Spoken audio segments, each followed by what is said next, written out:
Hello everyone, tonight, we're stepping into a world where comfort didn't exist, and somehow, that was the point. A world where hunger wasn't tragedy, fire wasn't danger, and survival required more theology than luck. From families sleeping in perfect circles, to confused spirits and predators, to hunters apologizing to freshly killed animals before carving them. Two people deliberately setting entire forests on fire just to keep the earth alive. This is the version of primitive life your history class skipped for everyone's emotional stability. Take a moment to like the video and subscribe, but only if you enjoy stories that smell faintly of wood smoke, cold wind, and existential humility. And tell me in the comments, where are you watching from, and what time is it for you right now? I love knowing who's keeping the fire going across time zones. Now, dim the lights, maybe pour something warm, or just sit back and listen to the quiet crackle in the background. Let's settle into the dark and begin where warmth, hunger, and ritual were never opposites, just different names for staying alive. People love to imagine pre-colonial America as some kind of endless buffet, deer prancing into arrows, rivers spilling salmon, corn just waiting to be picked by people with great hair and perfect skin. The truth is, the continent was generous only to those who could afford to wait for it. For most of the year, food didn't abound, it negotiated. It gave and withdrew, like a deity with trust issues. Hunger wasn't an exception, it was a season. There was even a polite name for it, the starving time. It arrived predictably, usually in late winter, when the caches were empty, the traps froze shut, and even the rabbits had moved on to better neighborhoods. Hunters would come back with nothing but apologies and frostbite. Some groups survived by grinding bark into meal or boiling leather until it softened enough to pretend it was soup. It sounds bleak, but it was also how people learned the land's mood swings, how to sense the thaw of the river, or read the return of geese, like stock traders studying the sky. Scarcity was the curriculum. It taught discipline, not despair. In the Great Basin, families marked hunger with stories instead of complaints. The Haudenosaunee turned fasting into an act of moral clarity. The Arctic peoples, masters of understatement, simply called it the time when we get thinner. Starvation didn't destroy dignity, it enforced humility. You learned quickly that meat didn't come from the forest, it came from respect, ritual, and an almost obsessive understanding of the invisible. Every plant, every migration pattern was memorized like scripture. People knew which berries fermented too fast, which fish carried parasites, which mushrooms looked trustworthy until you stopped breathing. The hunter-gatherer lifestyle that modern wellness influencers romanticize was, in reality, a full-time negotiation with entropy. Miss one migration, oversleep one dawn, and suddenly you're explaining to your children why dinner is the concept of dinner. But somehow, societies thrived. Entire networks of trade moved dried bison meat from the plains to the forests, obsidian for salt, corn for shells. People built a continental safety net out of reciprocity. Even generosity was practical. Share your food today so someone else feeds you next season. The idea of mine barely existed. Hunger had a way of convincing everyone that selfishness was just slow suicide. And yet, this wasn't suffering for suffering's sake. It created an ethic, a way of seeing the world that refused to separate body from spirit. Hunger wasn't punishment, it was calibration. The moment your stomach complained, you remembered what kept you alive: fire, community, and the patient rhythm of the earth. Modern people call that resilience. Back then, it was just Tuesday. Still, it's hard not to admire the absurdity of it all. Imagine explaining to a 21st century audience that starvation was both normal and, somehow, sacred. That skipping meals wasn't a diet trend but an ecological pact. In that sense, the so-called wilderness was never wild. It was highly managed, highly remembered, and deeply personal. And when the world refused to feed you, you didn't curse it. You reorganized your life around waiting for herds, for meltwater, for the spark that would coax flame from damp wood. Which is where the next great trick of survival appeared. The one element that turned cold, hunger, and fear into something resembling civilization. Because in a landscape that could starve you by accident, only one thing stood between human and night. If capitalism had existed on the plains, it would have starved. Ownership was a luxury nobody could afford when winter had opinions. Among most native nations, food wasn't a private affair. It was a collective insurance policy with no opt-out clause. You hunted, yes, but the meat didn't belong to you. The moment the arrow struck, it belonged to everyone. And by everyone, that meant the village hierarchy of mouths. Elders first, children next, and the hunters who did the killing last. Because the real reward for skill wasn't gluttony, it was responsibility. In a world where food rotted faster than you could brag about it, hoarding wasn't clever, was suicidal. Meat spoiled. Reputation didn't. If you shared what you caught, people remembered your name. If you didn't, they remembered your smell when you died alone.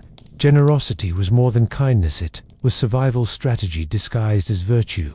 Some anthropologists like to call this a moral economy. The people living it called it common sense.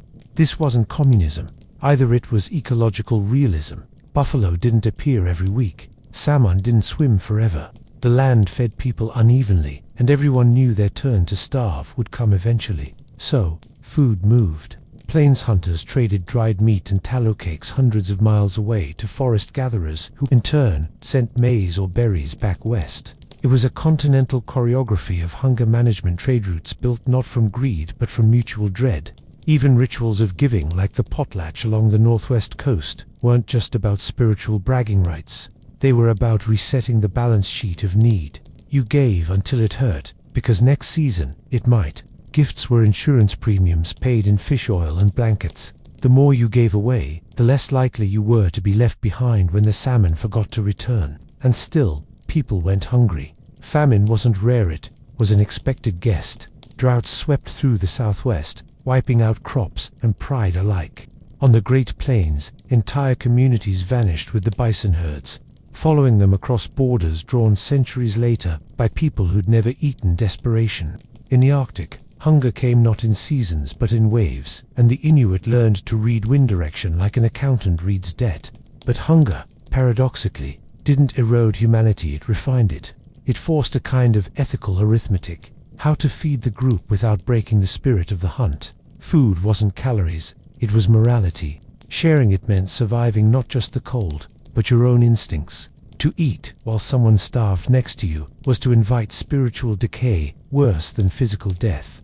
Modern culture calls this altruism. Traditional societies just called it Tuesday's rule. And for all their supposed predictiveness, they built economies more sustainable than anything powered by interest rates and quarterly profits. Because when you've seen starvation's face enough times, you stop worshipping abundance and start worshipping balance. And balance demanded ritual. Every mouthful had to be justified. Every kill had to be explained. Which meant hunger didn't end at the meal, it began a conversation with the unseen.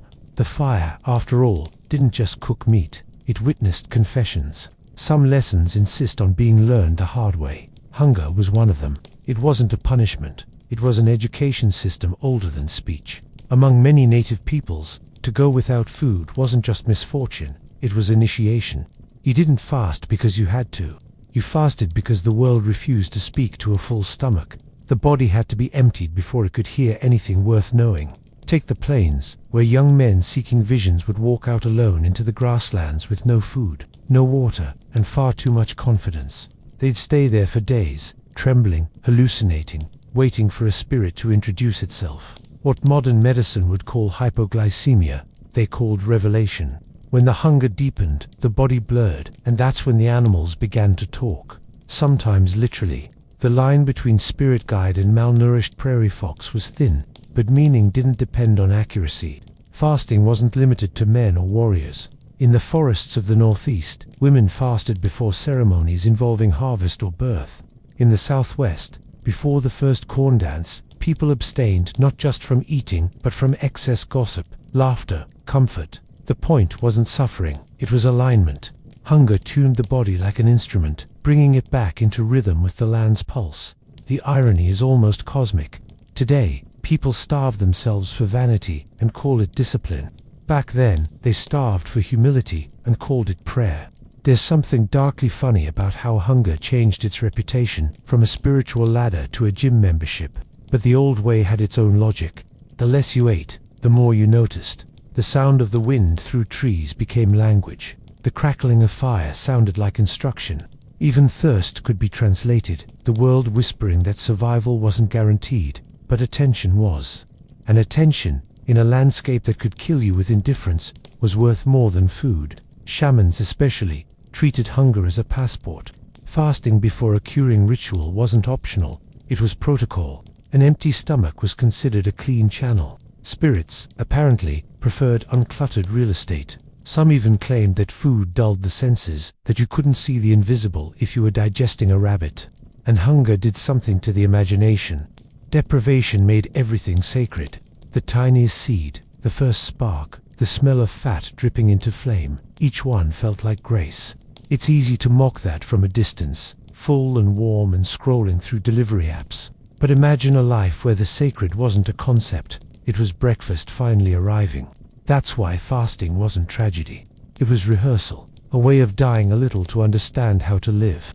A body on the edge of starvation became a teacher that spoke without words. It whispered that life was fragile, but not cruel, demanding, but not malicious. The world wasn't designed for comfort, it was designed for clarity, and clarity, once achieved, burned hotter than fire. Which might explain why the next great teacher wasn't the stomach, but the spark, that ancient controlled miracle that turned hunger into strategy. Fire was never just for keeping warm. It was the oldest form of negotiation, a trade between humans and landscape. Most people today think of wildfire as destruction, but for millennia, indigenous nations across North America were more like pyromaniac gardeners. They didn't fear fire, they fed it, shaped it, scheduled it. They understood what modern ecology eventually relearned. Without fire, the land forgets how to breathe. In California, long before the word California existed, oak woodlands were carefully burned every few years to keep the underbrush polite and the acorns abundant. The smoke cleared pests, the ash nourished soil. The fire drove out game just long enough to make them return fat and curious. It wasn't chaos, it was choreography. Early settlers, horrified by the sight of people lighting the forest on purpose, called it burning the wilderness. The irony, of course, was that the wilderness didn't exist until they outlawed the burning. On the Great Plains, fire was how grass was persuaded to live again. Controlled burns turned dead prairie into green ocean, attracting the bison herds that fed entire worlds. The smoke carried far, signaling to neighboring nations not that disaster had struck, but that dinner was being prepared on a continental scale. Fire was a communal act, a message, and a management plan disguised as ritual. And it was ritual. Sparks weren't random, they were sacred. Firekeepers held specific roles in many tribes, guarding embers through migrations or lighting them in precise patterns at seasonal ceremonies. Among the Anishinaabe, fire sat at the center of the lodge, the mouth of the spirit world. In the southeast, green corn ceremonies began with extinguishing all fires in the village and relighting them from a single sacred flame, a literal reset button for the universe. The practicality of all this is almost embarrassing to modern arrogance. Colonists later brought fire suppression policies that, within a century, turned managed ecosystems into kindling. Entire forests choked on their own shade. It took until the 20th century for scientists with clipboards to confirm what tribal firekeepers had known. For 10,000 years, if you don't let it burn, it'll burn worse. But beyond ecology, fire was intimacy. It dictated where people slept, how they told stories, how they understood danger. It stood between warmth and annihilation, yes, but also between solitude and community. No one ever truly owned the fire. It was borrowed for the night and repaid in smoke, and the smoke mattered. It rose, carrying scent and song into the cold sky, where spirits were thought to breathe it in like incense. To light a fire wasn't just survival, it was an invitation to the ancestors, to the animals, to the unseen. Fire had manners. It didn't just consume, it connected. Without it, there was no food, no ritual, no reminder that the world could be persuaded into balance by something as simple as a spark. But fire, like hunger, demanded respect. Where it was placed, how it was tended, that was never arbitrary. There were rules to the flame's geometry, boundaries drawn in ember and instinct. And around those boundaries, entire philosophies of protection took shape. Invisible circles of light that decided who lived, who slept, and who watched the darkness for movement. The first walls weren't made of stone, they were rings of fire. A single flame meant warmth, but a circle of flames meant civilization, or at least, the nightly illusion of it. Out on the plains, in the forests, in the tundra, the fire's light didn't just push back cold, it defined who was inside and what was out there. There were rules about where to place it, not too close to the sleeping circle unless you enjoyed waking up roasted, and never directly in line with the entrance flap unless you wanted spirits, humans, or bears wandering in to say hello. Every campfire was a statement of territory. The orange flickers said, "We're awake, we're watching." Predators knew it. So did people. The smoke carried more than warmth. It carried social signals. 2 fires side by side might mean a hunt had succeeded. A triangle of fires could mark a death. A single lonely glow out on the prairie meant someone was traveling, praying, or being very stupid. Even inside the camps, the fire's position was hierarchy, disguised as geometry. In many plains lodges, the elders slept closest to it, partly for warmth, partly because wisdom deserved heat. The young and restless stayed at the edges, the human insulation keeping the circle alive through the night. Dogs curled along the perimeter, tails twitching, forming the last ring of alarm bells against the dark. When everyone slept, the camp looked like the earth itself was breathing concentric rings of life around a single, pulsing ember. But fire was never just practical. It was protection of another kind, spiritual border control. Flames were believed to confuse wandering souls or malevolent beings who couldn't cross the heat's invisible threshold. Some tribes placed small fires outside the camp specifically to mislead them, decoys for the dead, a clever kind of ghost diplomacy. Even wind direction mattered. You didn't want your smoke drifting toward the wrong spirit or the wrong neighboring clan. It's funny how modern people think of fire as danger, when for most of human history, it was the only safe thing for miles. You didn't look at it with fear. You looked through it, using its light to read faces, hands, intentions. Around it, alliances were born and marriages arranged. Quarrels paused. Nothing about a flame encouraged lies. You couldn't hide much when your every gesture danced in its glow. At night, when the temperature dropped and the stars looked close enough to burn your eyes, that circle of fire became the border between myth and muscle. The dark pressed in, full of eyes, wolves, owls, ancestors, all the same. The flame didn't banish them. It just reminded them that humans, for once, had something to answer back with. Still, there was always a superstition. If the fire went out unexpectedly, it meant more than bad luck. It meant neglect. The spirits that kept you alive had lost patience. So, through exhaustion and wind and rain, someone always kept it alive. The firekeeper, the unsung night watchman of the cosmos. And as dawn crept in and the horizon thawed, the embers would dim, not die. They'd be buried carefully, like sleeping gods, ready to wake again at dusk. Because even in daylight, everyone knew the night was coming back. And with it, the ritual that turned that ordinary flame into something else, entirely an altar, a messenger, a language written in smoke. If fire was the body of warmth, smoke was its soul, the part that rose, carried messages, and told stories the mouth couldn't say aloud. Every flicker produced language. It drifted upward, curling through morning air like breath from the earth itself. In the oldest rituals, that was the point. Smoke wasn't waste. It was translation. It spoke to the sky on behalf of people who knew better than to think words alone could travel that far. The materials mattered. Nobody just grabbed random sticks and called it ceremony. Sweetgrass was for peace, cedar for protection, sage for cleansing, tobacco for communion. Each plant had its own script in the great correspondence between the human and the divine. Burning them wasn't superstition. It was chemistry wrapped in reverence. Even modern lab tests confirm that smudging kills bacteria. The ancestors would have enjoyed that detail. See, science finally caught up with housekeeping for spirits. The ritual itself was simple and serious at once. The smoke was waved with feathers or hands to bless a space, to cleanse a mind, to say, "We're trying again." In the plains, the pipe ceremony joined breath to smoke, tobacco rising like an exhaled prayer. In the forests, people fanned fragrant trails toward for directions, greeting the unseen with visible proof of gratitude. It was part hygiene, part theology, part weather report for the soul. And it wasn't just private. Whole villages were perfumed before hunts, before treaties, before grief, before death rituals. Lodges filled with the scent of juniper, and the air thickened until it felt heavy with meaning. Even mourning had an aroma. Smoke blurred the line between presence and absence, softening reality until loss felt breathable. Fire and smoke were also technology, the original network. A series of signal fires could pass news faster than a galloping horse. Victory, danger, return. Columns of grey meant one thing, puffs of white another. Each puff was both communication and offering. You could never tell where the message ended and the prayer began. At night, when the flames settled into coals, the last fingers of smoke curled upward, and someone, usually an elder, would tell stories.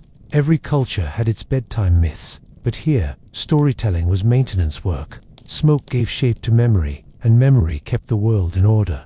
The universe, after all, was held together not by laws, but by remembering who you owed thanks to. The smell clung to everything: hair, hide, fabric, faith. Even generations later, descendants say the scent of burning sage or sweetgrass feels like coming home. It's a sensory lineage, proof that culture isn't something you own. It's something that sticks to you. And when the last ember collapsed, when the air cooled and the smoke began to fade, the world felt lighter, quieter, almost rinsed. People didn't say cleansed, they said balanced, because balance was the point between body and breath, between hunger and abundance, between this side of the flame and whatever watched from the dark. But for all its poetry, the ritual depended on one practical fact: the house had to hold the heat, the smoke, the warmth, the silence. All of it needed shelter. And what those shelters looked like said everything about how people understood the climate, the wind, and the long conversation between comfort and survival. Architecture, in the pre-modern world, wasn't a style choice. It was a survival algorithm. You didn't build what looked good. You built what didn't kill you by February. And Native American dwellings across the continent were less about decoration and more about making treaties with the weather.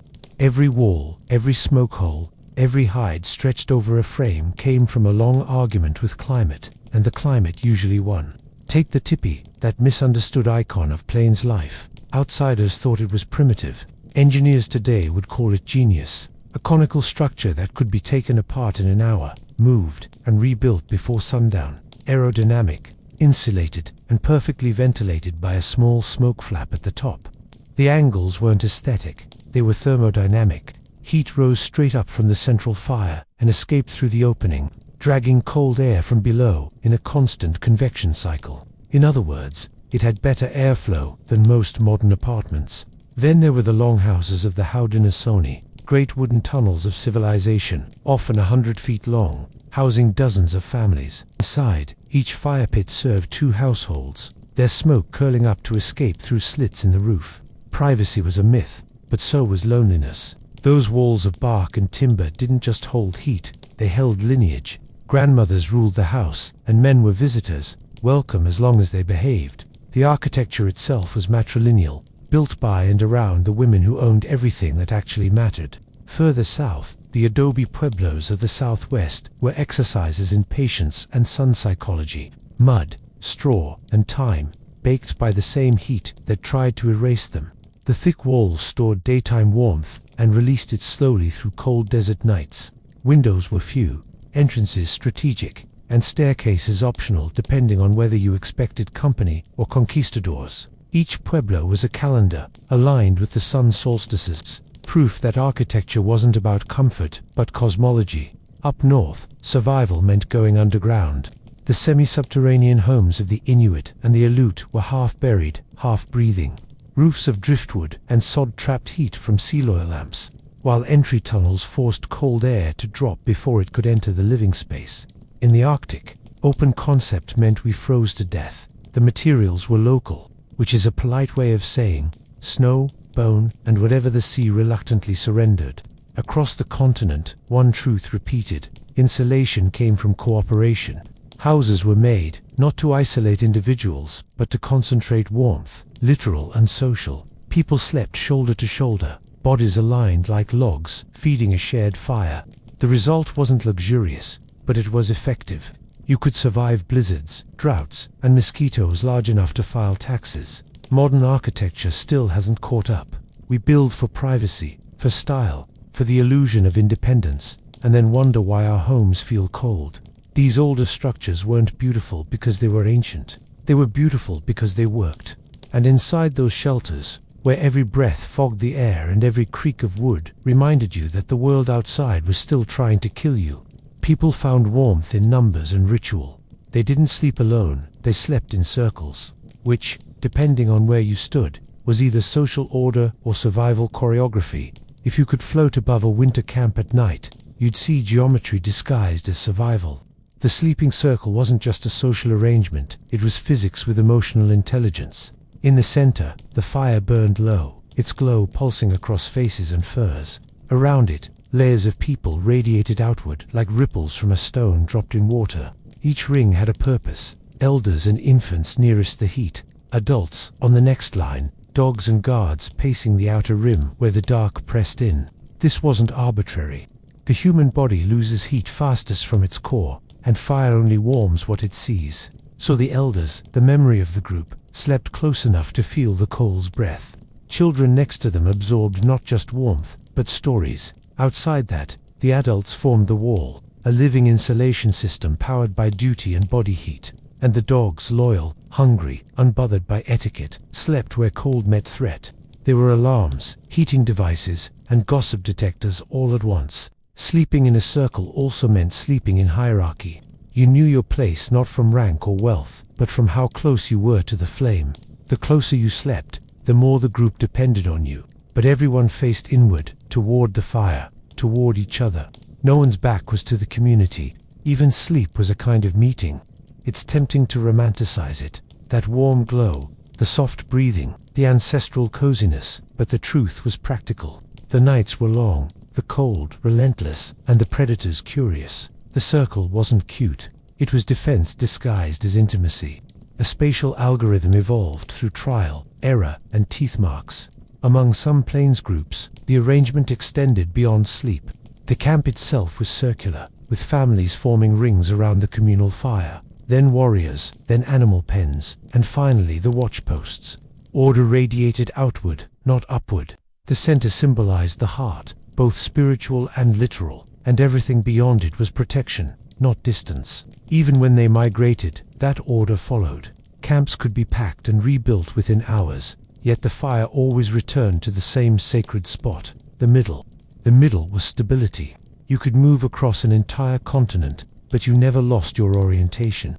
No compass needed, just the fire, and the circle that remembered where life began. And there was ritual to it, too. Some believed that spirits walked the perimeter at night, circling like wind. The dogs barked not just at animals, but at memories, shadows of ancestors doing their rounds. It wasn't superstition, it was the physics of belief. When you live in a world where darkness eats warmth, every flicker is a treaty. The morning broke the pattern. The fire was stirred, the circles unraveled, and everyone stepped outward into the day's work. But the memory of that geometry lingered, the sense that safety wasn't a wall or a weapon, but proximity. Togetherness was insulation.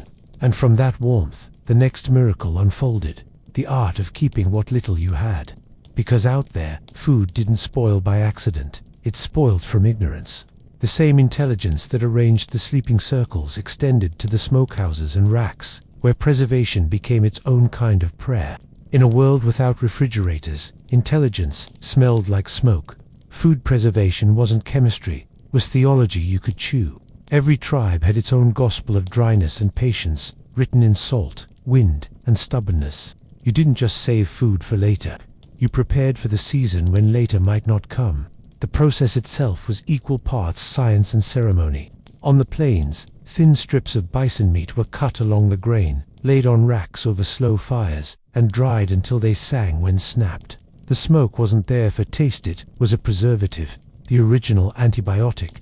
Mixed later with rendered fat and berries, that dried meat became pemmican, a brick of pure survival that could outlast empires. Arctic peoples had their own version, frozen fish cached beneath snow, airtight and mildly terrifying to modern digestive systems, but miraculously edible months later. Women, mostly, were the engineers of this quiet miracle. They knew how to judge the weather, the wind, the fat content of a carcass. A single mistake could ruin a winter's supply. One misstep in drying meant mold, and mold meant death. Their hands turned meat into time. They didn't just feed the tribe, they extended its lifespan. Preservation wasn't hoarding. It was an act of balance, taking just enough, storing just enough, and always with a ritual apology to whatever had died for it. Nothing was wasted. Hides became shelter. Bones became tools, sinews became thread. Even the smoke was used. It sent sealing memory into the meat, marking it as ours. In some regions, hunters returned bones of animals to the water or buried them under trees, ensuring the spirit of the hunt would agree to come back next year. The line between diet and devotion was so thin, it may as well not have existed. In the southwest, maize preservation bordered on architecture. Corn was dried, ground, and stored in clay granaries that doubled as shrines. Opening one without ceremony was bad form, like walking into church with your shoes on. In the forests, berries and nuts were dried on bark sheets. Fruits smoked above coals until leathery and eternal. The ingenuity was regional, but the principle was universal. Perishables were invitations to humility. Even hunger had etiquette. If the stores ran low, elders often refused to eat, quietly removing themselves from the arithmetic of survival. It wasn't tragic, it was mathematical mercy. The act of giving up a portion meant the whole could persist. That level of self-control baffles a culture that panics when the Wi-Fi goes out. Modern nutritionists would call it seasonal eating. Back then, it was just obedience to reality. You ate what the land permitted, when it permitted it. Preservation only delayed that truth, it never defeated it. The seasons always collected their dues. But that fragile harmony depended on one relationship above all, the hunt. Because preserving food meant first understanding how to take it tanned, that act, the most dangerous and sacred of all, required its own language, its own apologies, and its own ritual choreography between killer and killed. The hunt, for most native peoples, wasn't sport, it was contract law with clause. You didn't just take an animal, you entered an agreement that the universe had to co-sign. Every arrow, every snare, every cut had spiritual paperwork attached. To kill without apology wasn't bravery, it was blasphemy, and the punishment wasn't social, it was ecological. The game would vanish, the weather would turn spiteful, and you'd spend the next season explaining to your family why the forest had ghosted you. Hunting began long before anyone picked up a weapon. It started with talk. Before a major hunt, elders or shamans performed rituals, tobacco offerings, songs, smudge smoke rising into dawn, asking permission from the unseen owners of the animals. Among plains peoples, those game masters were real entities, guardians of herds and flocks, who decided whether the humans had earned the right to eat. If they were displeased, you might walk for days and see nothing but footprints. If they were amused, a herd would practically walk into camp like a cosmic joke. When the animal fell, the etiquette intensified. Hunters spoke to it softly, directly, thanking it for choosing to give itself. Sometimes a pinch of its blood was offered back to the earth. Sometimes the skull was placed facing east so its spirit could find the sunrise. The act of taking life was framed as a cycle, not a conquest. Nothing was just meat. Everything was relationship maintenance. The same logic ruled the sea and the sky. Arctic hunters poured water into a seal's mouth so its soul wouldn't thirst. Pacific whalers painted their faces black and sang to the ocean, asking forgiveness before touching a harpoon. Even fishing had liturgy. The first catch of the season was often released, a polite announcement that humans were still participating responsibly in the food chain. What looks like animism to outsiders was actually accountability. You don't need theology to understand the basic principle. Disrespect what feeds you, and it stops feeding you. Every hunter knew someone, a cousin, a friend who'd broken a taboo, taken too much, mocked a carcass, and then watched their luck die spectacularly. The ecosystem wasn't metaphorical, it was personal, and it remembered. But this spiritual bookkeeping also brought freedom. You could walk into the wilderness alone, confident that the animals weren't enemies but neighbors with an arrangement. Fear and reverence blurred. When a wolf appeared on the horizon, it wasn't just a predator, it was a sign, a messenger, sometimes even a judge. You didn't shoot at omens, you listened to them, and for all the solemnity, there was humor to the kind of dark laughter born from intimacy with risk. Hunters teased one another about talking too much to the deer, or failing to sing the right verse and scaring the spirits off. Everyone knew that nature had a sense of irony. The moment you thought you understood it, it sent a snowstorm to remind you who authored the rules. Yet in that balance, reverence, necessity, absurdity, lay the heart of survival. Hunting wasn't domination, it was conversation through blood and smoke. And every conversation ended the same way, around a fire, carving meat, whispering gratitude, and returning the scraps to the soil, because nothing was ever simply consumed. It was recycled into prayer, into story, into continuity, and in the flicker of that same fire, the body needed renewal too, not through feast this time, but through steam, sweat, and surrender inside the small dark rooms where water met flame and the human spirit tried to start over. Purification, in most ancient cultures, involved either freezing, burning, or nearly drowning someone. The sweat lodge managed to combine all three. It looked simple from the outside, a dome of willow branches covered in hides or blankets, a small, dark hut crouched close to the earth. Inside, it was a microcosm of everything humans owed to the elements: water, fire, air, and the stubborn will to survive both.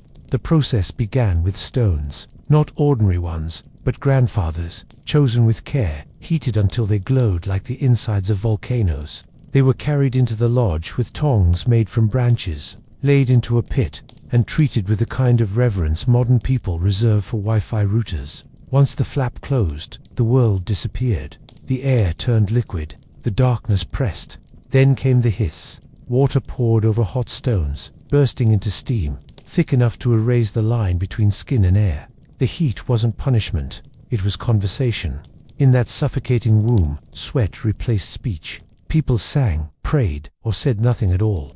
Among the Lakota, the Inipi ceremony meant to live again. Each round of heat, there were usually 4, mirrored the stages of the human life cycle. By the end, you weren't clean so much as rewritten. Among the Anishinaabe, the lodge was built low to remind participants to crawl, to return to humility, to remember they were guests in the world's body. It wasn't relaxation, it was resurrection. The steam was believed to draw out, not just toxins, but grief, arrogance, illness, all the invisible residues of living. When you left, crawling out into cold air slick with sweat, the world looked sharper, more merciful. The earth beneath you felt like kin again.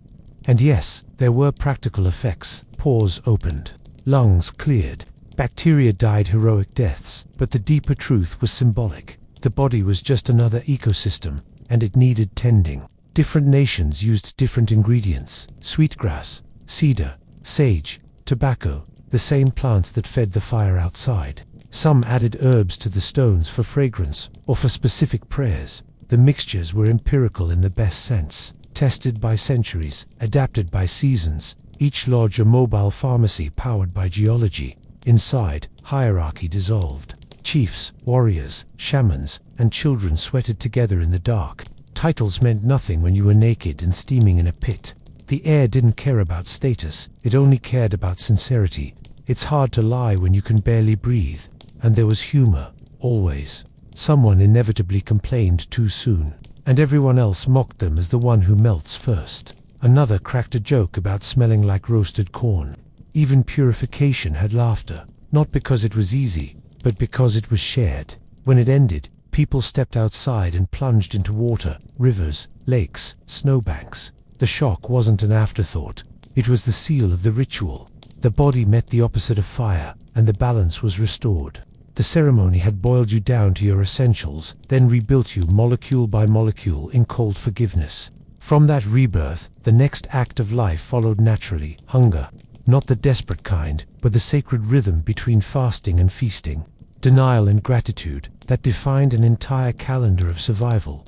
Every culture loves a feast, but few treated it like physics. Among native nations, eating and not eating weren't opposites, they were pendulum swings of the same law. Fasting emptied the body so it could listen. Feasting filled it so it could remember. Both were rituals of calibration, not indulgence. The body was an instrument that had to be tuned by hunger before it could play gratitude. Seasons dictated the rhythm. In the southeast, the green corn ceremony marked the renewal of everything edible and moral at once. For several days, communities fasted: no salt, no arguments, no shortcuts. Old fires were extinguished, debts forgiven, mistakes confessed. Only after the new corn was blessed could the feasting begin. That first bite wasn't just food, it was amnesty. The ceremony scrubbed the cosmic ledger clean, ensuring that people and plants started the year equally unburdened. In the far north, feasting followed famine with a precision modern economists would envy. The return of the caribou, the thaw of the rivers, each signaled a temporary truce with starvation. People celebrated by eating with a kind of vengeance, consuming every part of the animal, recounting the winter's hungers between mouthfuls. It wasn't gluttony, it was gratitude disguised as excess. The trick was knowing when to stop. Too much celebration risked offending the spirits who had provided the abundance in the first place. In the plains, before major hunts or battles, fasting was required to sharpen body and purpose. In the northwest, whole villages abstained before salmon runs, acknowledging that restraint guaranteed return. Fasting wasn't deprivation, it was maintenance of the cosmic relationship between eater and eaten. Feasts had etiquette, too. You didn't touch food before the elders, and you didn't hoard. Children were taught early that food was never theirs. It was the community's temporary guest. Certain bites, the first, the choicest, were offered to fire, to earth, to ancestors. You didn't thank God for food, you thanked food for God. When the bowls emptied, the talking began. Storytelling was digestion's companion. Myths were retold, not as entertainment, but as seasoning. The tale of the trickster stealing meat from the fire reminded everyone that greed cooked faster than flesh. The story of the woman who ate before praying ensured no one forgot the moral. Abundance without reverence collapses into famine faster than a summer storm.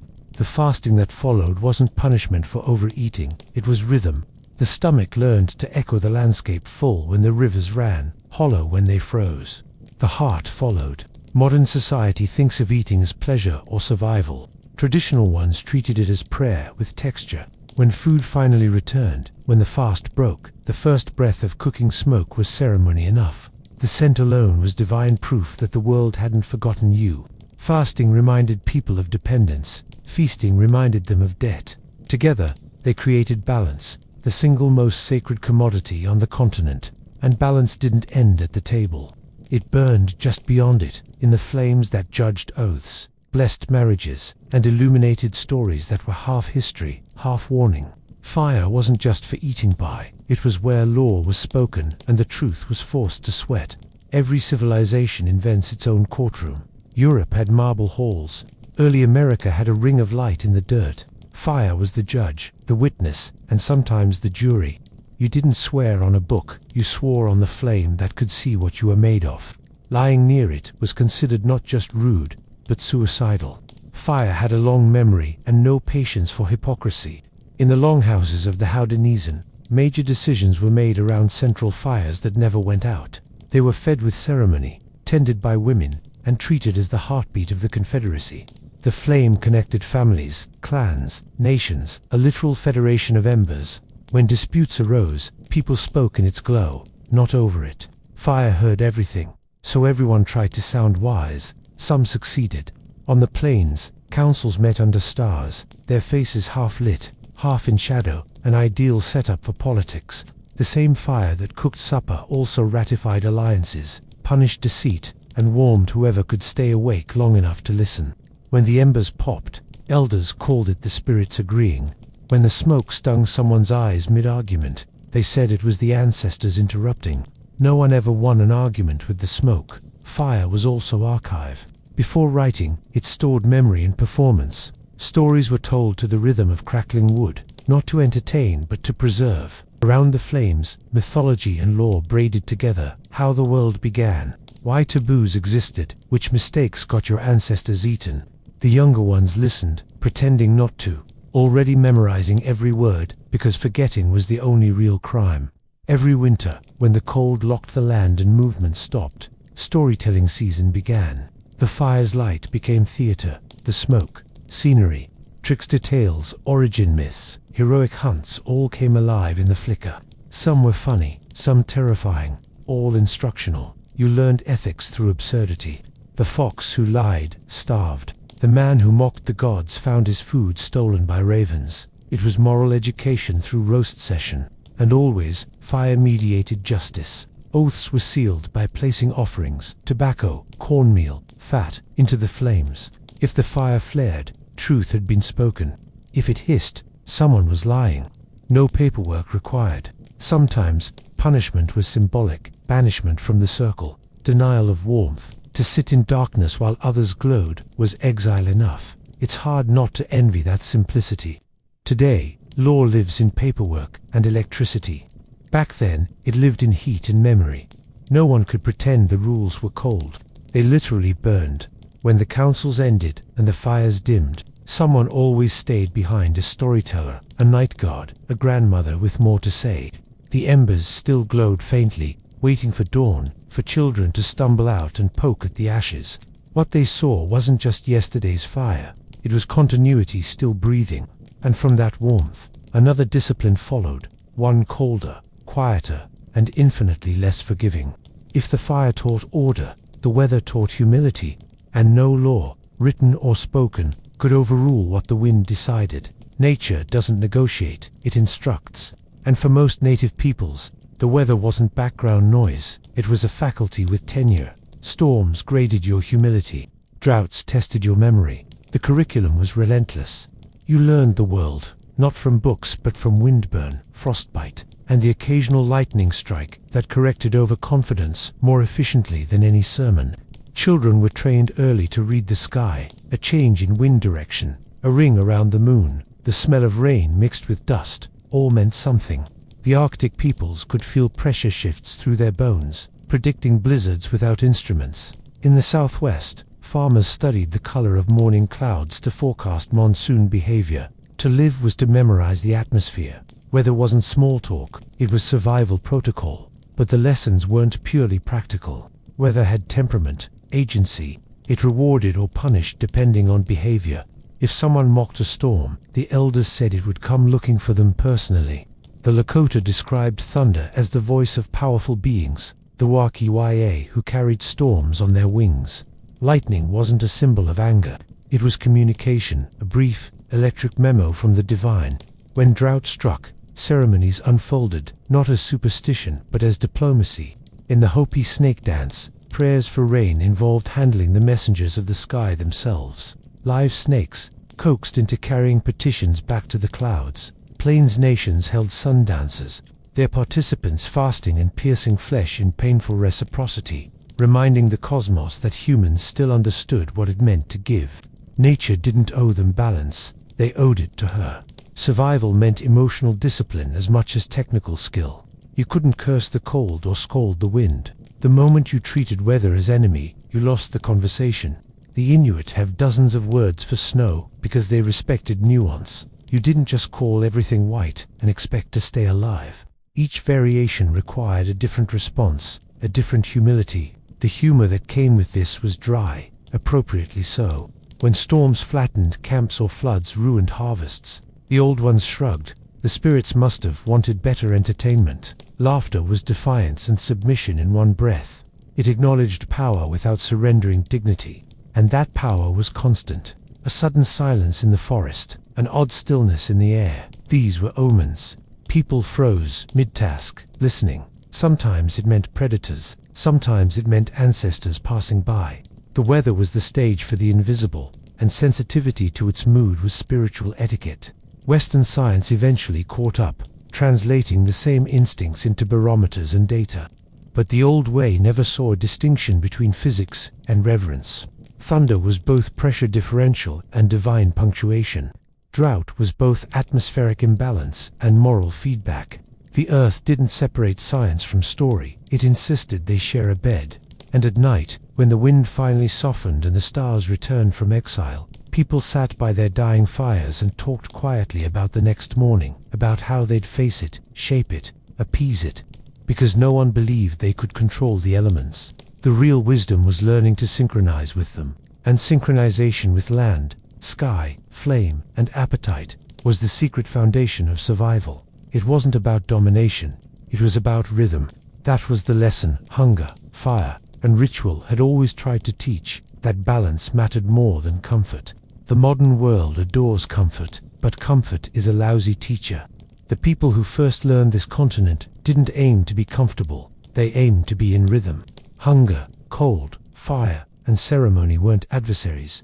They were metronomes ticking out the tempo of existence. The trick was never to beat them, it was to move with them without losing the beat. Balance wasn't an abstract virtue, it was infrastructure. It decided when you hunted, when you rested, when you spoke, and when you listened. The fire gave light, but too much, and it devoured the lodge. The river offered fish, but take too many, and it turned barren. The earth demanded gratitude, not management. Survival was never about winning, it was about staying in conversation. Every action had an echo, and everyone knew it. Eat carelessly, and the land would remember. Forget a ritual, and the balance tipped, not metaphorically, but in weather, in luck, in illness. When balance broke, it didn't take revenge, it simply left.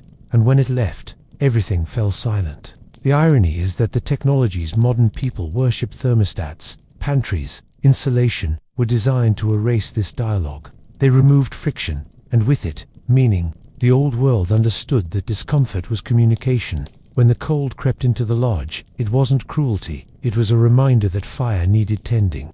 When hunger growled, it was time to move, to thank, to remember. Discomfort was intimacy. The people who lived by these rules didn't call it sustainability, they called it respect. You don't burn the last branch, because tomorrow still exists. You don't overhunt, because the deer are listening. The ecosystem was never external, it was family. The land was fed, not exploited. The fire was managed, not feared. The world didn't belong to them, they belonged to it, on temporary, renewable lease. Balance also meant emotional geometry. You never approached the sacred in a hurry, never prayed from panic. Patience wasn't personality, it was survival strategy. Watching the seasons taught endurance, living through famine taught restraint. Even joy had discipline. Feasts began with silence before laughter, because gratitude needed room to arrive first.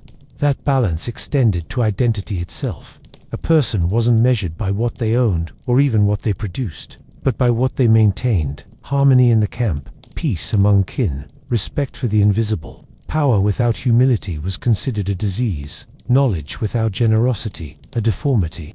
It's strangely poetic then, that these same people labeled primitive by colonizers, managed the continent's ecosystems for thousands of years without breaking them.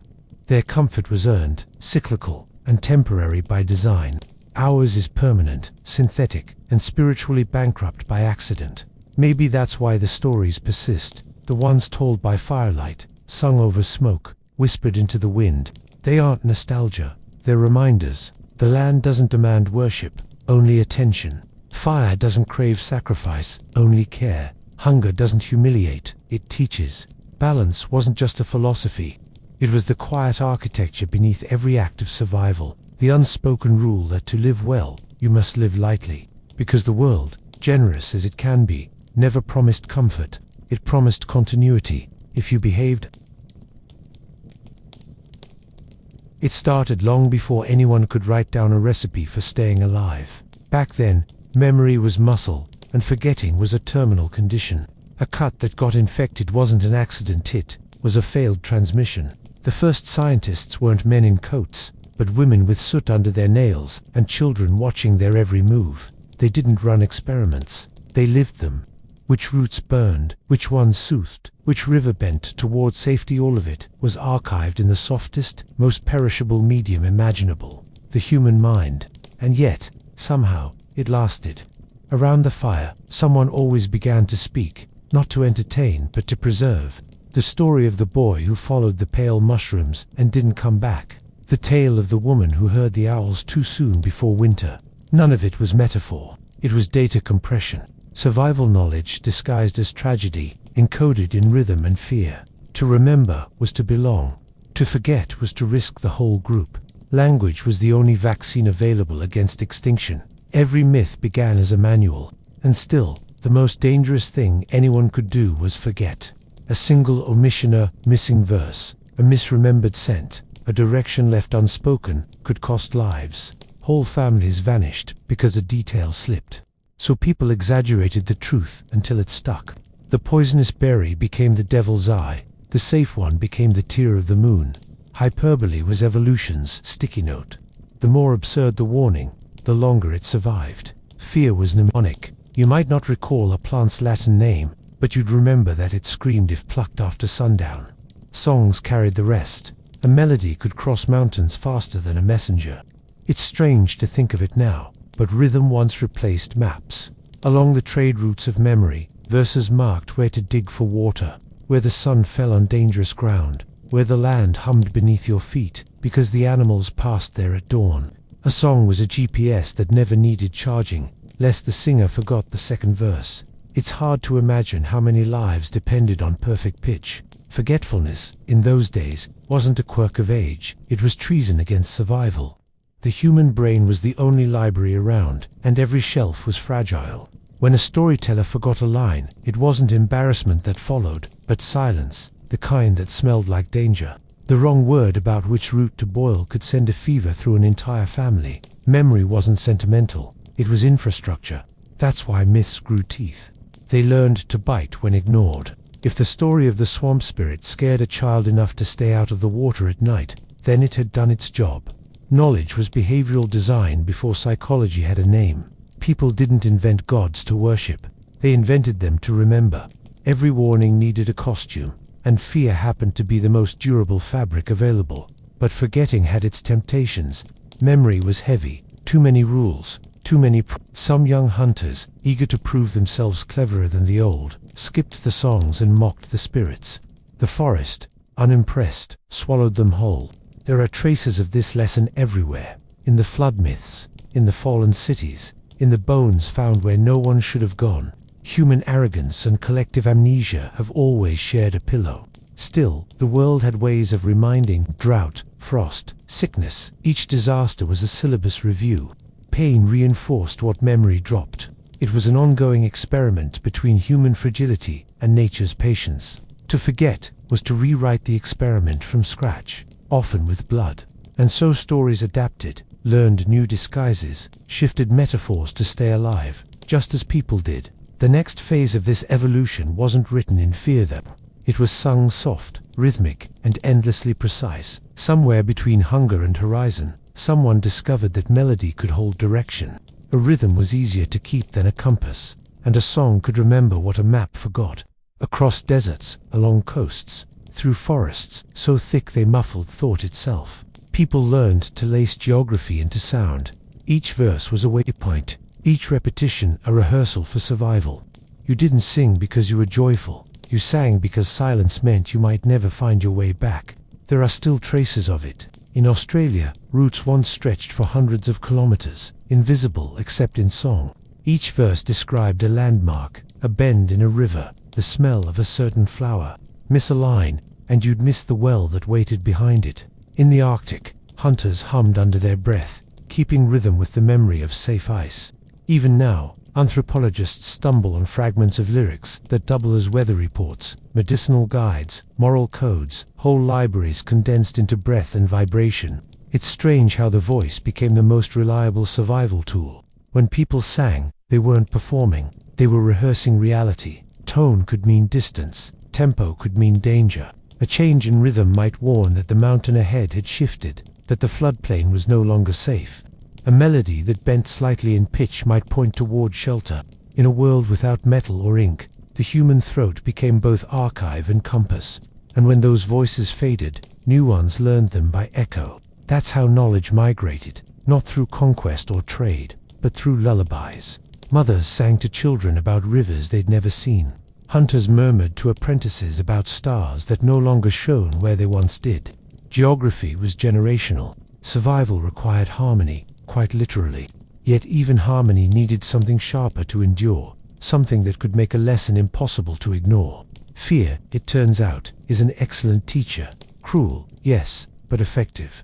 Long before classrooms and textbooks, it patrolled the edges of human imagination, keeping the living from drifting into extinction. The first curriculum was made of monsters. They lurked at the riverbank where crocodiles waited, in the forest where venom shimmered, in the caves that smelled of death. The lesson was simple. If you're afraid of the story, you'll stay alive long enough to tell it again. Every culture invented its own enforcement system. Some warned that if you whistled at night, spirits would find you, which conveniently discouraged predators, both animal and human, from tracking sound. Others claimed the forest punished those who took too much, a myth that doubled as a conservation policy with remarkably good results. Fear shaped ecosystems as much as rainfall did. The monsters weren't superstition, they were management. Children absorbed these stories long before they could pass logic. They didn't need to know what bacteria was to respect the taboo around corpses. They didn't need a chemistry set to avoid the glittering blue frogs. The tales did the work evolution hadn't finished. And because fear was contagious, it scaled easily. One person's terror became the community's rule. Fear, unlike fire, could spread without fuel. The beauty of it, and it was a kind of beauty, was that fear and knowledge traveled together. Every superstition hid a field note. Every ritual had a reason, even if the reason had gone missing centuries before. You can still feel that residue today, in the instinctive shiver people get from dark water or dense woods. Somewhere deep in our species' memory, an ancestor's warning still hums. And when warnings failed, when the fear came too late, that's when another form of teaching began, carved not in words but in grief. Death was the first professor no one argued with. Every mistake ended in a lesson so final, it had to be retold by someone else. In early communities, a corpse wasn't just a loss, it was a case study. The cause of death became public knowledge, reviewed like a failed experiment. If a hunter's body returned with strange bruises, people learned not to drink from that river. If a child's lips turned blue after a certain berry, the story spread faster than infection. There was no concept of tragedy without instruction. Mourning was practical. Around the fire, the elders dissected the misfortune with the precision of scientists, though their tools were metaphors. Death provided data: what not to eat, when not to travel, how far one could walk into the cold before the body began to whisper its surrender. Over time, these observations became myth, not to romanticize suffering, but to ensure it wouldn't have to be repeated. Some deaths were so instructive, they turned into rituals. Burial positions, colors, even the direction a grave faced, all carried the residue of experience. A bent body meant resting, a way of insisting the person was only sleeping. Ochre on the bones kept away the rot, both literal and symbolic. It's astonishing how much of mortuary art is really survival protocol in disguise. A manual for how to handle danger wrapped in reverence. Even mourning songs had footnotes hidden in them. The rhythm of lament carried warnings about disease, drought, the collapse of kin networks. In death, communities rehearsed resilience. Grief became information, and loss became a kind of literacy. Each funeral fed the next generation's caution. But language did something even stranger next. It stopped merely recording how to survive, and began actively shaping the way survival itself worked. Language was the first kind of shelter you could carry inside your mouth. Before walls, before locks, there were words, small, portable boundaries against chaos. Naming something made it visible, and visibility meant control. To call a storm by name was to pull it closer to understanding, to domesticate its violence just enough to survive it. Even the earliest languages, carved from breath and necessity, were architecture in sound. Every syllable had weight. The word for fire might carry a dozen shades of meaning: warmth, danger, life, ritual, depending on tone and timing. A single misplaced vowel could shift medicine to poison, which makes you appreciate why elders insisted on precision. Words were sharp objects. They could save or wound. People spoke carefully not because they were poetic, but because every sentence might feed or kill someone. Vocabulary evolved like any other tool. Communities with 20 words for snow weren't showing off. They were cataloging survival data. Knowing which kind of snow cracked underfoot versus which concealed thin ice was a matter of taxonomy, not poetry. The same happened in deserts, where sand and wind had their own dialects. Language mirrored the environment so faithfully that to lose words was to lose safety. But words didn't just describe the world, they built new layers of protection around it. By naming spirits, people gave fear an address. By naming ancestors, they extended the family beyond death. Words stitched the visible and invisible together, forming an invisible architecture more durable than hide or stone. Once that structure existed, it created a space for another kind of gathering, one where language wasn't only protection, but performance. Night would come, the fire would crackle, and speech would turn into ceremony. Firelight was the first classroom, and the oldest kind of democracy. The glow didn't care about hierarchy. It flattened faces, erased status, made everyone look equally human. Around it, information moved in circles. The old spoke, the young memorized, and somewhere in between, culture renewed itself. A mistake in daylight could kill. A mistake by the fire merely drew laughter and correction. Education, back then, had teeth and tenderness in equal measure. This nightly ritual turned memory into performance. Every story was tested for clarity and consequence. If the tale no longer kept people safe, it quietly vanished. Natural selection applied to sentences. The ones that endured were those that worked. Myths that prevented hunger, songs that kept wanderers oriented, jokes that disguised trauma just enough to make it bearable. All these passed through generations, not by reverence but by utility. The firelight was a peer review system with smoke instead of paperwork. Anthropologists like to call it oral tradition, but that makes it sound polite. It was more like communal programming. The old ones debugged stories line by line, testing logic against weather and memory. If someone forgot a verse, another voice filled it in. If a detail sounded wrong, the fire's crackle filled the silence until truth returned. Over centuries, this nightly maintenance became a kind of global network. One flame died, another was lit elsewhere, carrying the same data forward. And in those flickering hours, knowledge wasn't abstract. It smelled of wood and sweat, of fear freshly remembered. It bound people tighter than blood, because it made survival collective. Yet beneath that warmth was something subtler, a realization that survival depended not just on information, but on connection itself. To stay alive, one had to understand not only the world, but the fragile, unpredictable creatures sitting beside you. Empathy was never a moral invention. It was a survival mechanism. Long before anyone wrote about compassion or ethics, people learned that reading another person's face could mean the difference between life and death. A hunter who failed to notice fear in his companion's eyes got mauled. A mother who didn't sense hunger before it turned to weakness lost a child. Emotional awareness wasn't sentimental. It was practical biology. Stories trained that awareness. Every myth, no matter how bloody or absurd, was a simulation, a safe rehearsal of danger and response. When someone told the tale of the man who lied and brought famine to the village, listeners felt the consequences before they happened again in real life. In those moments, empathy wasn't just understanding pain. It was preemptively avoiding it. It turned shared imagination into early group psychology. Around the fire, people didn't just absorb information, they calibrated emotion. Laughter wasn't entertainment. It was a synchronization device, aligning breathing, timing, and trust. Sorrow bonded, anger warned, awe reset the group's humility.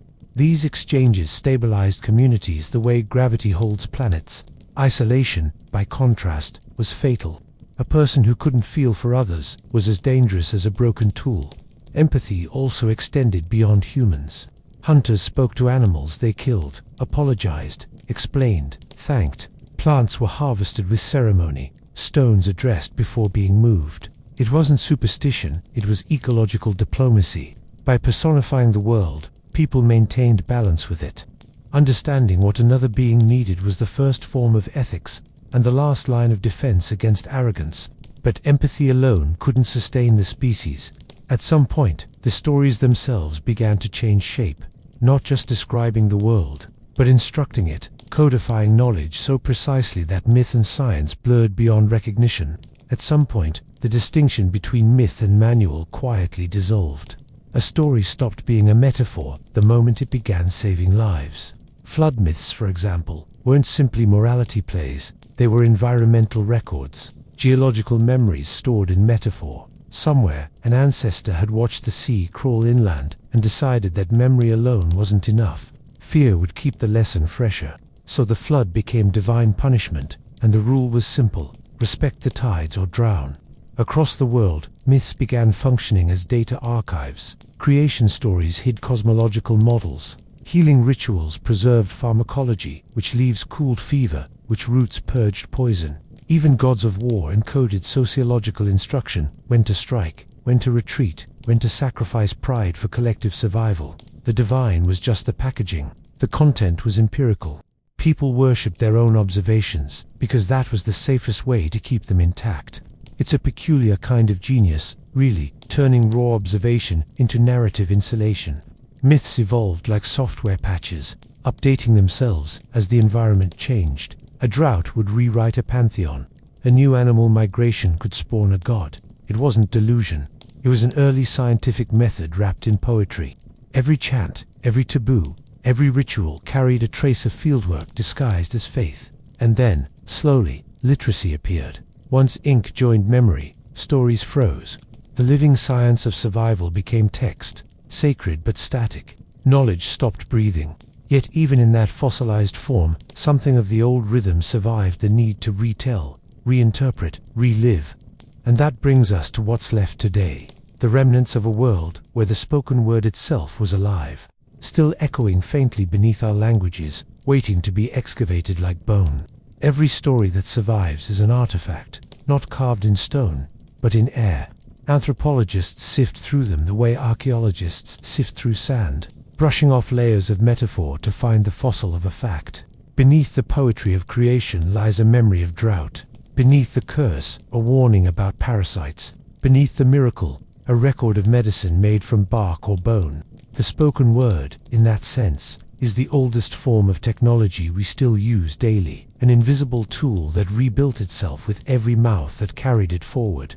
When you listen closely, you can hear the strata of time in language.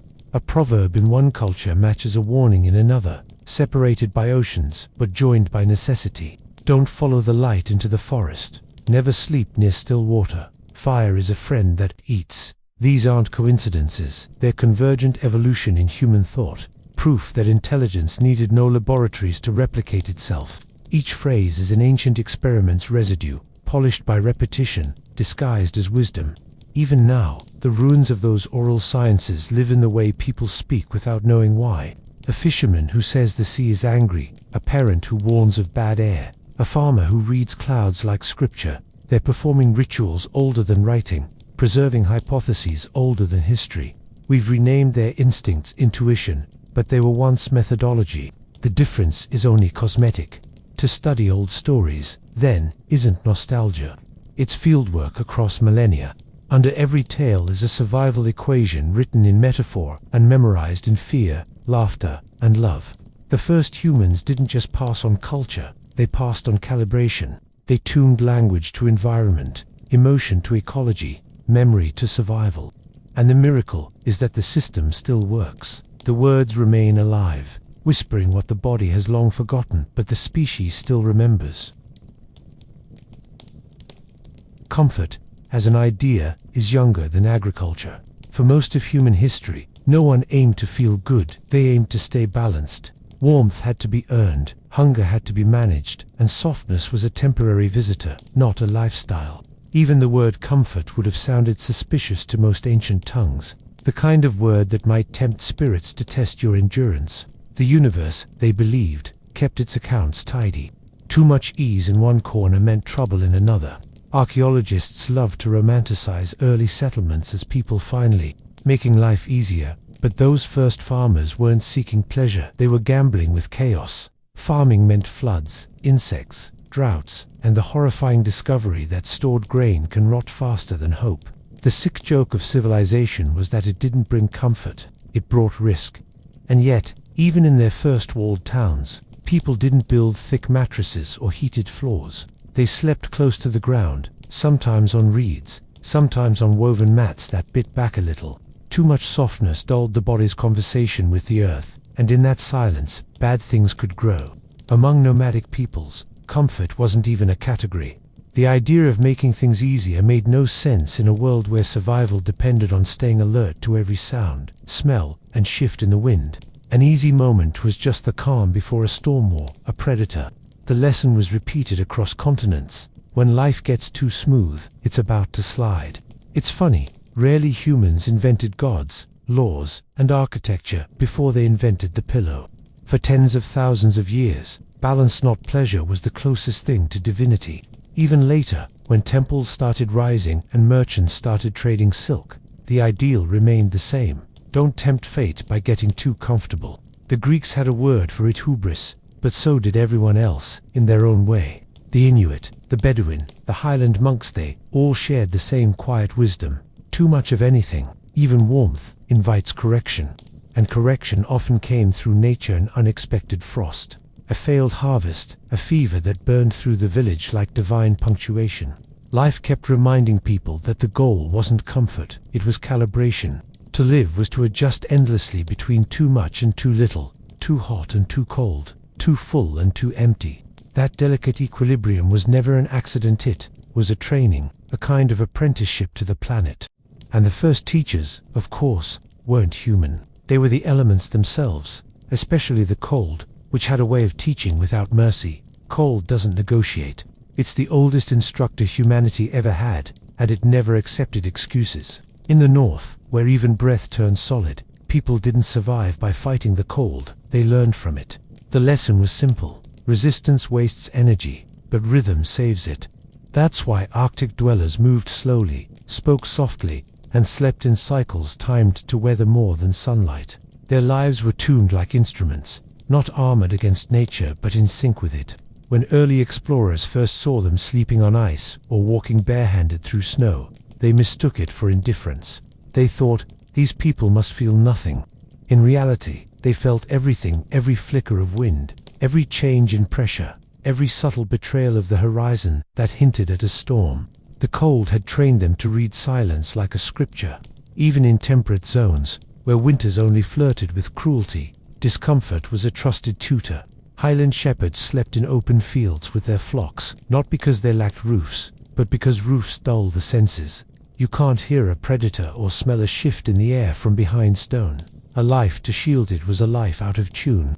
Monks, too, practiced this kind of elemental education. In the Himalayan monasteries, they'd sit through the night in wet robes, meditating until the cloth dried on their skin. Western visitors called it madness. The monks called it balance. They believed that warmth produced from within through breath, discipline, and focus was more sacred than warmth produced by fire. Fire could burn out. Control couldn't. What the cold offered was not just endurance but clarity.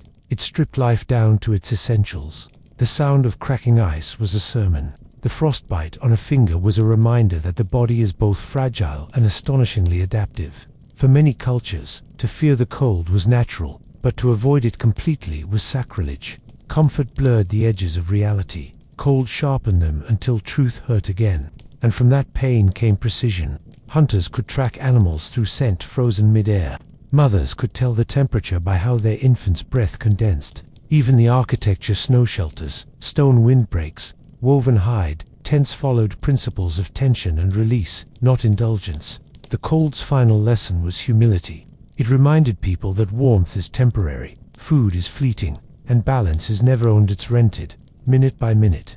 Which is perhaps why, even in gentler climates, societies found ways to recreate discomfort on purpose, not out of masochism, but memory. Too fast, to kneel, to shiver a little, these were ways of keeping the old lessons alive, long after the frost retreated. Because warmth, when given too freely, becomes poison. And to control that flame, to know how much to take, and when to stop that, required its own art form.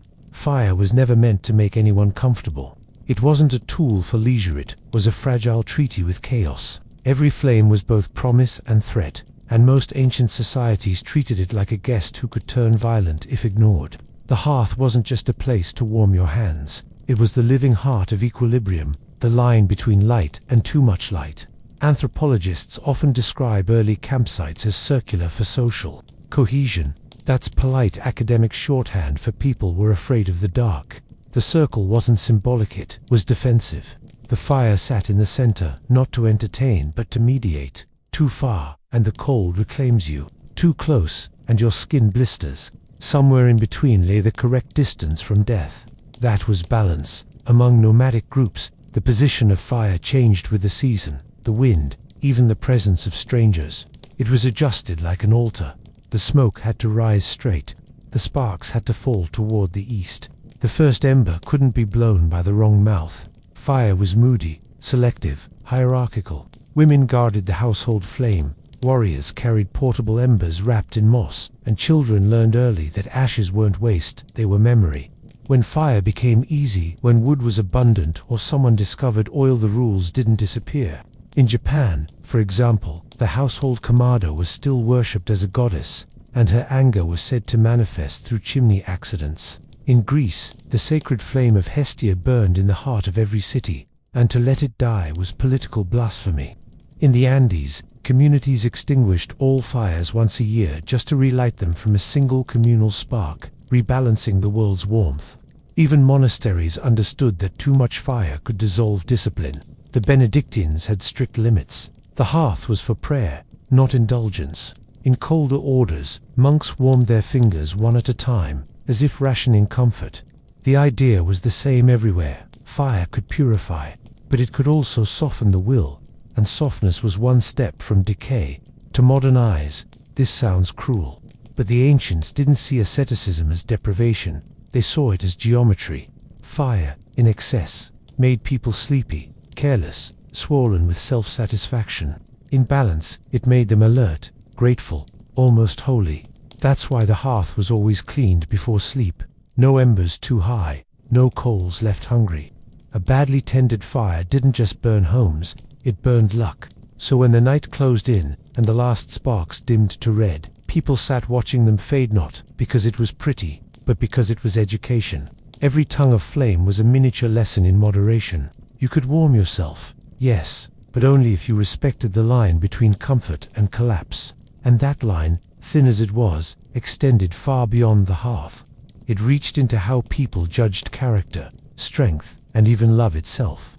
Because warmth, in human terms, could just as easily weaken as sustenance. The difference, again, was balance. In most traditional worlds, warmth wasn't a virtue. It was a test. The line between being nurtured and being softened was razor thin, and crossing it meant losing your edge. Hunters, monks, sailors, shepherds all learned the same quiet rule. Warmth was to be respected but never trusted. It was the seducer of discipline, the first step toward forgetting what the body was made to endure. Even language remembered this suspicion.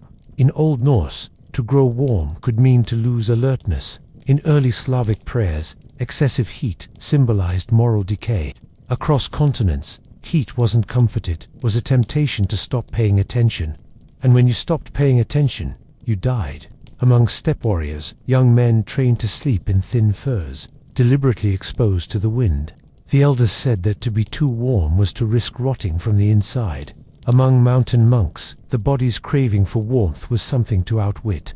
They sat through nights in stone cells, chanting not for reward but for restraint. When frost formed on their eyelashes, they said the soul was shedding vanity. Even domestic life carried this doctrine. In some Arctic households, babies weren't swaddled too tightly. Their skin needed to learn the air. In equatorial villages, fires were built small, deliberately inefficient, so the heat wouldn't dull people's movements. Everywhere you look, humanity built its environments, not for ease but for balance, for keeping the flesh just slightly unsatisfied. There's something strangely dignified in that. Warmth wasn't measured in degrees but in willpower. A good leader could stand barefoot on cold soil and still command respect. A good parent let their child shiver a little before handing over the blanket. It wasn't cruelty, it was calibration. Love expressed through restraint, not indulgence. Even art and myth reinforced the lesson.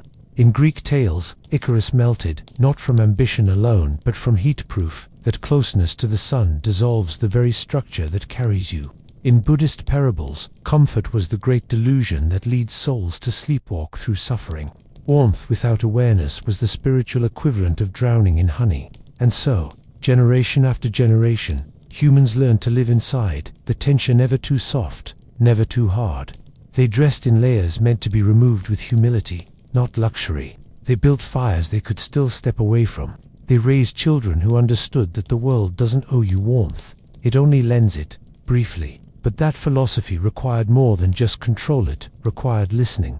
You couldn't stay balanced without reading your own body like a compass, without knowing when to move, when to stop, and when to let discomfort speak before silencing it.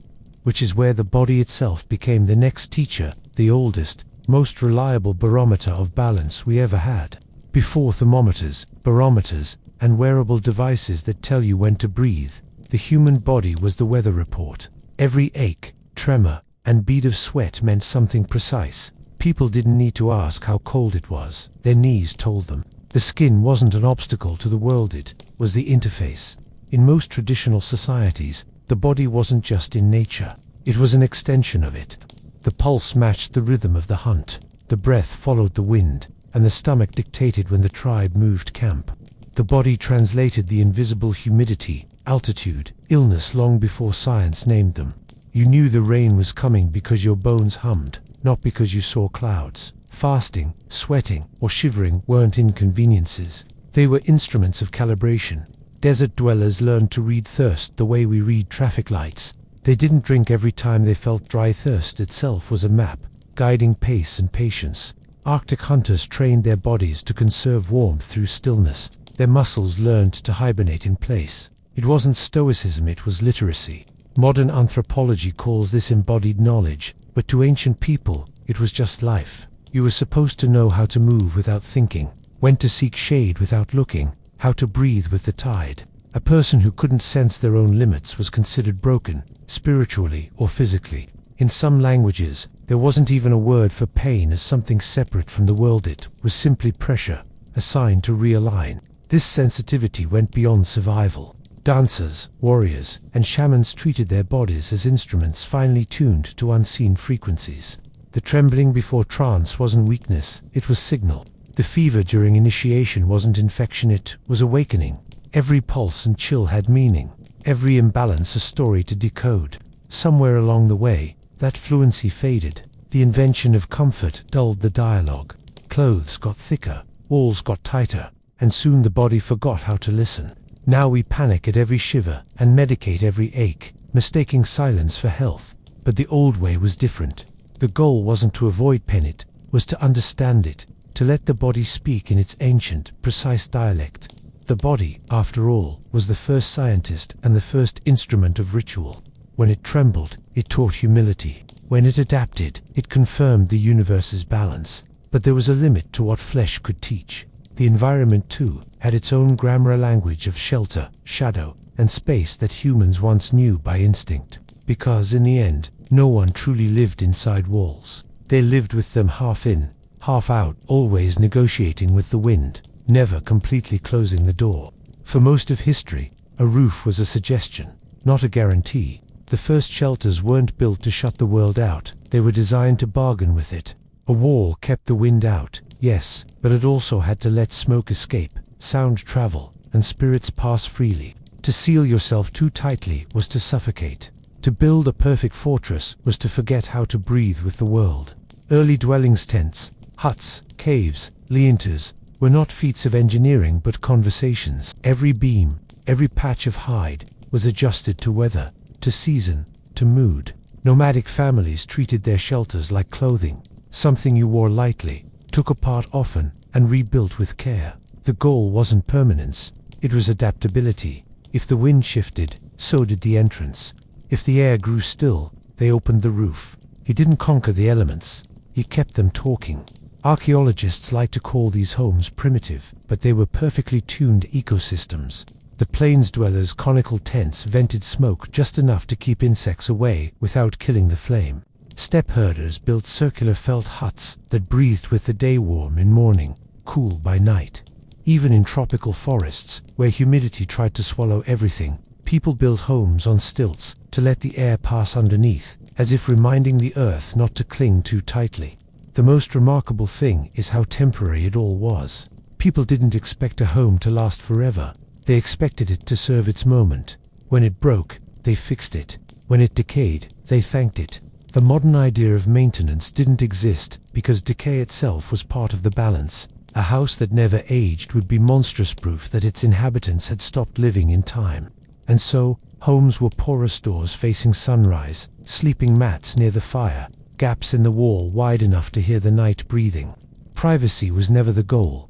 Connection was. You could feel the cold fingers of the wind under your blanket, the low hum of animals outside, the rhythm of rain like a pulse against the roof. That was reassurance. The world still touching you, reminding you that safety didn't mean isolation.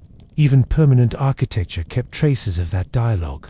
Ancient temples aligned with solstices. Cathedrals let light in at precise angles. Desert houses captured the faintest draft of moving air. The structure was always listening. Only recently did we start building walls that refused to hear. Sealed inside temperature-controlled boxes, we call it comfort. But to older eyes, it would look like burial, living entombment in constant climate. Balance wasn't about exclusion, it was about circulation. Air, heat, and sound had to move through you as much as around you. That understanding of discomfort as dialogue extended far beyond architecture. It bled into ritual, into discipline, into the deliberate choice to feel what you could easily avoid. Because sometimes, To stay alive in more than a biological sense, people had to invite discomfort to carve it into ceremony and call it purification. Discomfort, when performed correctly, was a language. It said, "I remember the limits." Every culture, from deserts to monasteries, devised ways to remind the body what too much ease could do to the soul. Pain wasn't just tolerated, it was choreographed. A fast, a vigil, a freezing bath, a walk through fire-itch was less about punishment and more about recalibration. Take fasting, for instance. To the modern mind, it's a health practice. To the ancient one, it was an ethical reset button. When food was abundant, people abstained not to prove control, but to let hunger restore proportion. In the Sahara, herders gave up water for a day to test gratitude. In the Himalayas, monks went days without speech, believing words themselves grew spoiled if never restrained. The logic was universal. What isn't interrupted turns toxic. Even in societies with plenty, self-denial had status. The warrior who bathed in ice, the priest who walked barefoot on sharp salt, the pilgrim who knelt until knees bled all enacted the same silent vow: I will not let comfort own me. And while modern minds might see that as fanaticism, it was, in essence, maintenance, a spiritual hygiene routine. Anthropologists note that such rituals almost always followed abundance. After harvest, after conquest, after marriage times, when the human instinct is to indulge, that's when the fasting began, the purging, the cold immersion. The sequence wasn't accidental. Celebration required cleansing afterward. Joy demanded a counterweight. To skip the balancing act was to tempt imbalance, and imbalance was a kind of moral illness. The genius of these rituals was their precision. Pain wasn't random, it had proportions. You didn't bleed endlessly, you bled just enough. You didn't freeze to death, you froze to remember what warmth cost. It was moderation through extremity. Modern people chase mindfulness with scented candles. Ancient people achieved it by staring into the sun until their eyes watered and seeing the divine tremble in the heat. But even they knew restraint could curdle into obsession. Too much austerity, too much denial, and you risked the same imbalance you were trying to prevent. The tightrope was constant, the corrections endless. If one generation grew indulgent, the next went puritanical. If one grew rigid, the next threw feasts under the stars. The pattern never broke. And as civilization advanced, the rituals changed shape but not meaning. Lent, Ramadan, Yom Kippur, vision quests, they all sprang from the same impulse: to remind flesh and ego that ease is a luxury borrowed, not earned. Yet somewhere along the timeline, restraint lost its ritual and kept only its resentment. Modern life turned avoidance into convenience, stripping the sacred from self-discipline. Still, echoes remain. The jogger punishing themselves at dawn, the cold shower enthusiast, the weekend fast, they're just the latest reincarnations of an older truth. The body craves friction, not freedom. Discomfort, in the right dose, keeps the system awake. But when protection itself becomes excessive, when the very act of shielding turns, suffocating, the system begins to rot from its own safety. That's when balance slips into fragility, and survival quietly erodes beneath the velvet of comfort. Protection, left unchecked, becomes its own redditor. What begins as care ends as confinement. Ancient people knew this instinctively. You can't wrap a child, a seed, or a flame too tightly. Everything alive needs a little exposure to stay alert. Modern life, on the other hand, has made insulation an art form, wrapping every discomfort in technology, every silence in noise, every vulnerability in plastic. We call it progress. But from an anthropological distance, it looks suspiciously like domestication. Across history, the overprotected always paid the same price: fragility. The soil that never faced drought grew weak roots. The warrior raised in luxury froze in the first snow. Even myth kept repeating the warning. Achilles was dipped in immortality, but left a single spot exposed, as if to remind us that a little danger is the only thing keeping life real. Among traditional herding societies, children learned this early. They were sent to tend animals alone for days, not because parents were cruel, but because solitude was a teacher no village elder could replace. Among Arctic families, infants slept near the tent's draft, not its center. Their lungs had to learn the air. Protection was never absolute, it was intelligent, porous, alive. Contrast that with the modern instinct to bubble-wrap existence. We seal food in sterile containers, raise children behind glass, and measure wellness by how little we have to feel. Even our climate is simulated. 22 degrees, always. The old balance between challenge and security has collapsed into permanent padding. And padded things don't last, they crumble the first time they're tested. Ancient architecture understood this paradox better than modern medicine does.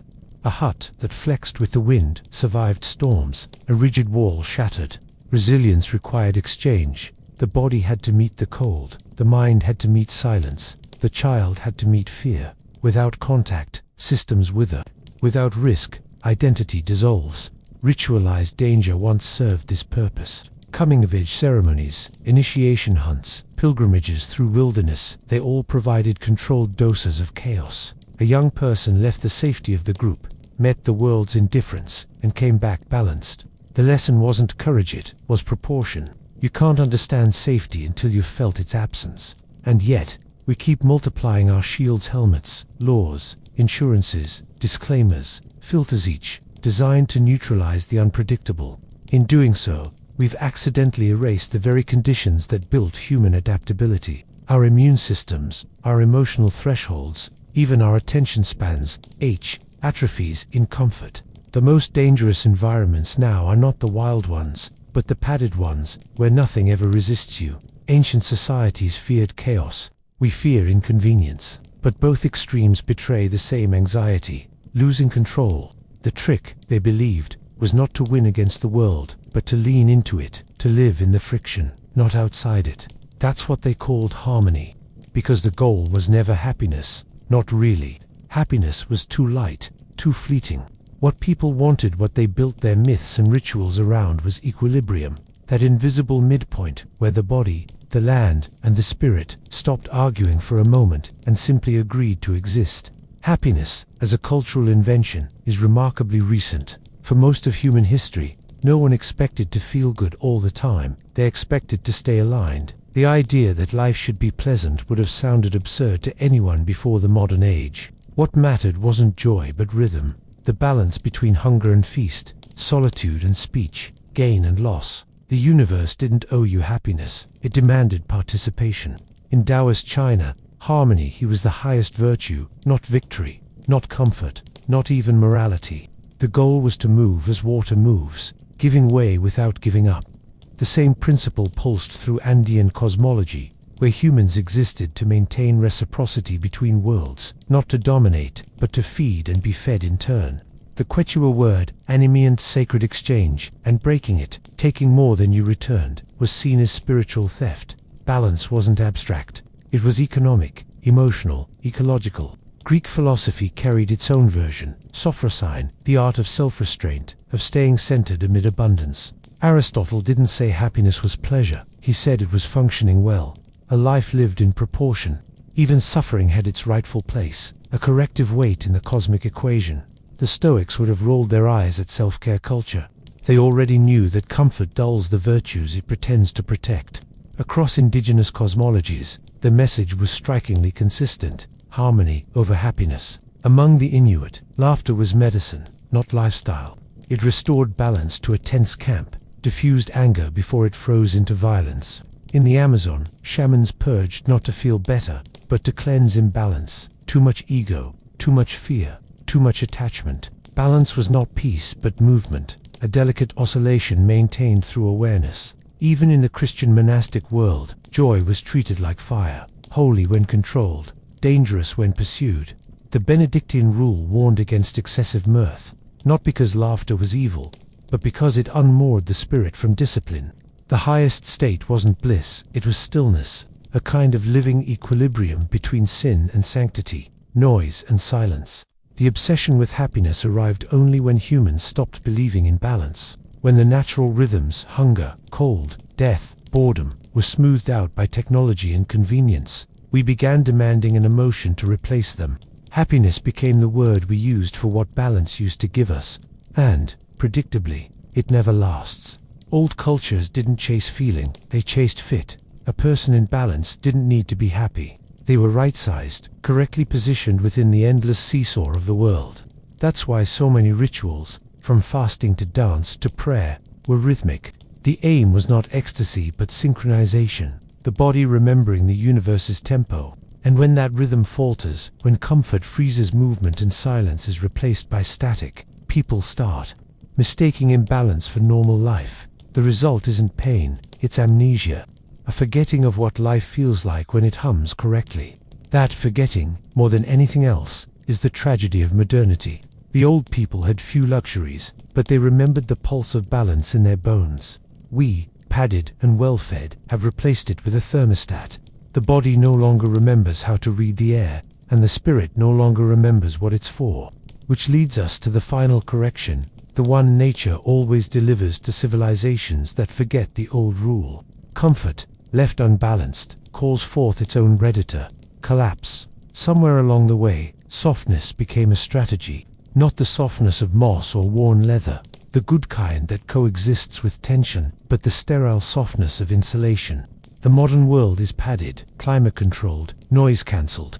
Even the chaos is curated now, filtered through screens, so it can't touch the skin.